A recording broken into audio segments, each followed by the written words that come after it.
Closed borders and open hearts. Imagine standing at a border, right? On one side stands a mother holding a child. She looks tired. She is scared. She has been traveling for days. Yet she strives to keep going because she believes life can be better. When I picture that mother, I don't have to imagine very hard. My own mother lives on the other side of that border. I know what it's like to live separated from someone you love by a line on a map. I don't share this for pity or sympathy, but so you can better understand the reality that so many families live. When my mother speaks to me, she always reminds me, no importa la distancia, siempre estoy contigo. No matter the distance, she is always with me. Because of this, I have learned that a line, no matter how powerful it may seem, does not define who we are, nor what we mean to each other. It may decide who can cross and who cannot. It may separate families physically, but it cannot break the bond we carry, nor the love that continues to exist beyond it. On the other side of that border stands an officer in uniform. He has a job to do. He is responsible for keeping people safe. He is not the enemy. Between them is a line. That line stands for laws. It stands for safety. It stands for a country's right to protect itself. But for people like my mother, it also stands for distance.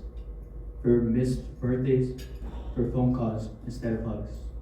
Today I want to talk about the closed border policy. Not as a political argument, not as a means, as something larger, but as something real going on today. Something that affects families like mine. So is it the truth? It is true that every country should have the right to protect its people. Borders help stop crime. They help keep order. That matters. But it is also true that many people who come to the border are not criminals. In fact, nationwide border encounters have dropped over 58% since January of 2025. But if we only focus on numbers and costs, we forget the faces behind them. There are parents trying to protect their children. There are young people running from violence. There are families who simply want a chance to live without fear. When I picture my mother living on the other side, I don't see a problem. I see a person.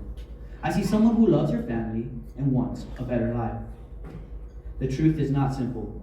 A closed border might reduce illegal crossings. That can be true. But it can also shut the door on people who are truly desperate for a chance. So is it fair to all concerned? To answer this, we must first think about who is concerned. Citizens who want safe neighborhoods, workers who worry about jobs, border communities that feel the pressure of this policy.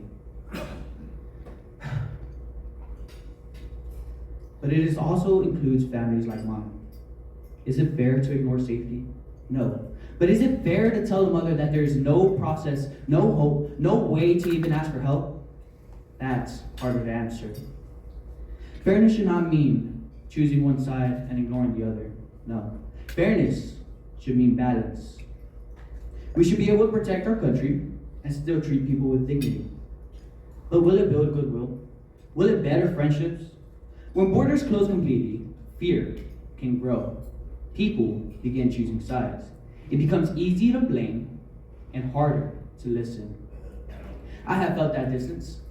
Not just the physical distance between myself and my own mother, but the feeling that people like her are not welcome. That pain. We can enforce laws without losing kindness. An officer can do his job and still treat someone with respect. A country can protect itself and still care about families. If I leave you with one thing today, let it be that goodwill is not weakness. No, it is strength with heart. We also have to ask, is it truly beneficial? Does closing the border help solve the deeper problems that cause people to leave their homes? Does it create a long-term sense of stability or a short-term sense of control? Does it unite for good? Who benefits the most and who pays the highest price? If a policy protects safety but increases suffering, can we truly call that a success? A policy should not only work on paper, but work when applied. In the short term, closing a border can feel like control. It can make people feel safer, but in the long term, immigrants have helped build many nations. They work hard, they start businesses, they fill jobs that need to be filled. They bring culture, food, music, ideas. They become neighbors. If we close our borders and every door, we may lose more than we gain. We may lose hope. We may lose talent. Yet families like mine continue to live separated by a line. When I think about my mom living on the other side of that border, this issue is not political for me. No, it is personal. It is about wanting to hug her without having to worry about paperwork. It is about not having to choose between safety and family. So keep thinking about that image. A mother, a child, an officer, but most importantly, a line. That line is important. Laws matter, yes, but love and empathy matter too. Rotary's four-way test pushes us to look deeper, not just at people, not just at policies, but at people. We could be secure without losing compassion. We could protect our borders while still protecting human dignity. At the end of the day, a country should not only be measured by how well it guards its borders, but be measured by how it treats mothers, how it treats families, and how it treats people who are simply asking for a chance. As I leave you here today, I would like to quote the late Pope Francis. A little bit of mercy makes the world less cold and more just. Too often we participate in the globalization of indifference.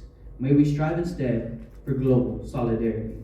Kindness is a firm and persevering intention to always build the good of others, even the unfriendly. This helps me to believe that if we are strong enough to build walls, we should also be strong enough to build understanding and unite for good. Thank you.